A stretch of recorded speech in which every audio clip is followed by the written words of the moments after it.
Good evening all. Last week I made a video comparing British Christmas traditions with Spanish Christmas traditions, and people seemed to like it. So I'm here to serve.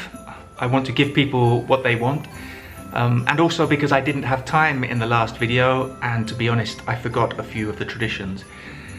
Today I'm going to explain 5 more very British Christmas traditions. Okay, let's do this.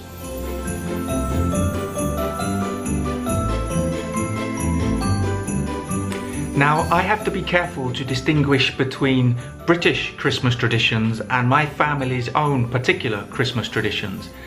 But I think Christmas Day is the one day of the year when morning drinking is acceptable, right?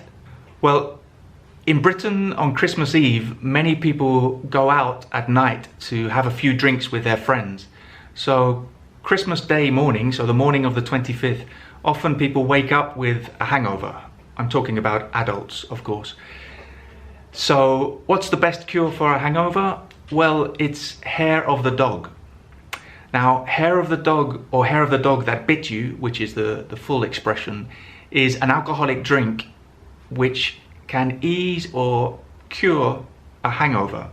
The traditional drink we have in our family, and I think in many families, is Bucks Fizz, which is champagne, or usually a cheap sparkling white wine, mixed with orange juice.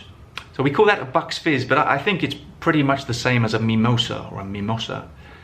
But I can't talk about alcohol on Christmas Day without mentioning mulled wine. Now, mulled wine is a fantastic drink, and it's basically a warm red wine, so it's heated.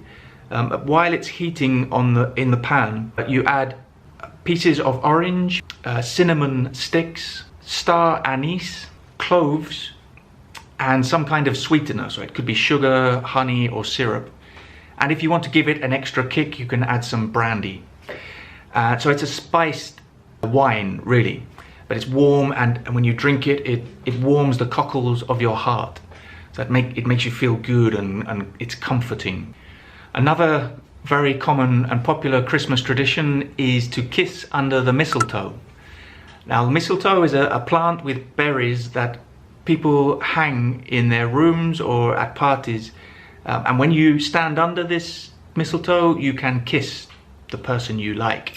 Now, I remember at school discos, it was common, and the creepy boys at school always used to carry mistletoe in their back pocket. So if they saw a girl they liked, they quickly pulled it out and tried to get a kiss.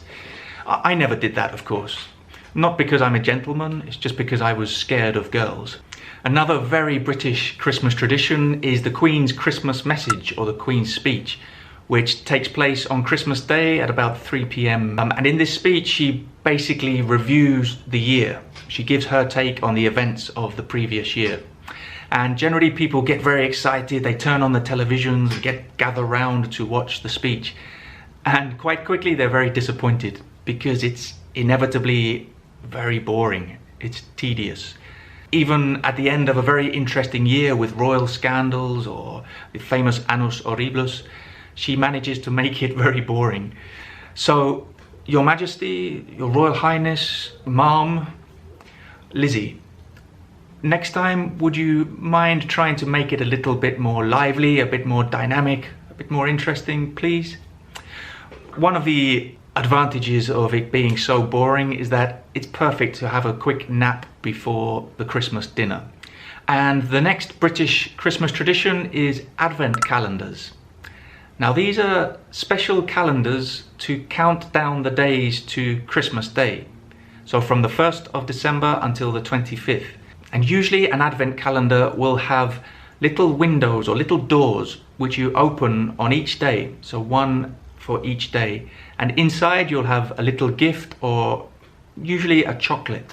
And I remember in my family, my sister and I used to share one Advent calendar when we were kids, and we would take turns. So one day would be for my sister and the next day would be for me. And whoever was lucky enough to get Christmas Day usually got the biggest chocolate, because on Christmas Day they were the big ones. And the last tradition we're going to be looking at today is the Christmas #1 song. Now, in Britain, Music at Christmas is very important. It accompanies the parties, generally we have music playing all day on Christmas Day. And there are already three types of songs at Christmas. You have the traditional Christmas carols, like We Wish You a Merry Christmas, Silent Night, O Little Town of Bethlehem. And then you have the Christmas standards, like White Christmas, Let It Snow, Let It Snow, Let It Snow, and It's Beginning to Look a Lot Like Christmas. But also you have now the more modern songs, and when I say modern, I mean sort of from the 60s until now. And it's become very prestigious to have the Christmas #1, so to be #1 in the charts on Christmas Day. And often bookmakers, so the betting companies, take bets on who will be Christmas #1, sometimes as far back as September or October. Many of the big music names, like John Lennon, Paul McCartney, Elton John, Queen, Coldplay, Mariah Carey, they have made special Christmas songs. And often the songs are very corny and cheesy and sort of follow a formula of having a catchy melody, some bells ringing, and often a choir of children singing. At the end of this video, I'll put my top 5 Christmas songs, and you can tell me if you agree with them or if you have a different top 5. So I think that's it. I think I've covered all the traditions. I'm sure there are a few I've missed, and you can tell me in the comments if you know of any I haven't mentioned. And also let me know your own traditions that you celebrate in your countries if you celebrate Christmas. So I know this year is going to be a different Christmas and people generally can't celebrate as they would like. But I do wish you all a very Merry Christmas and a Happy New Year. And I'll see you very soon for another video. Okay, take care. Bye.